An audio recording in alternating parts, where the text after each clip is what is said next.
Madam, মামলাটা কেডা করছে? পিঙ্কি নাকি পিঙ্কির মা বাপ? আমি করছি মামলা। তুই মামলা করছস? দেখছস আমার ভালোবাসার ক্ষমতাটা? দেখছস শেষমেশ তুই আমার জেলের ভিতরে করে মুক্তি পাইতে চাইতেছ। ইয়ো ম্যাডাম, সারা জীবন তো শুনছেন যে মানুষ মানুষের মতো ভালোবাসে। জীবনে কি কোনোদিন শুনছেন যে কোনো মানুষ মানুষের কুত্তার মতো ভালোবাসে? হেরে আমি কুত্তার মতো ভালোবাসি ম্যাডাম। কুত্তা যেমন মনিবরে ছাড়ে না, আমিও হেরে ছাড়ি। কত অপমান করছস, তুচ্ছ তাচ্ছিল্য করছস, আরেক বেড়া লয়ে গেছস গা। আমি তো তোরে ছেড়ে দিতে পারিনি, পারছি?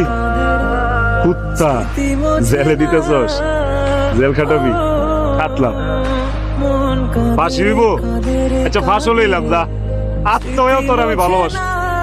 কুত্তা দেওয়াস নাই, মনিব মইরা গেলেও কুত্তা না খায় ট্যাং ট্যাং হয়ে আছে, তারপরে মনিবের আসে বয়ে থাকে, আমি তোর লেগে আসে বয়ে থাকে। বই পারে পিঙ্কি, তুই মাইন্ড ছেড়ে কইতে পারবি তোর ভালোবাসার কুত্তা আছিল।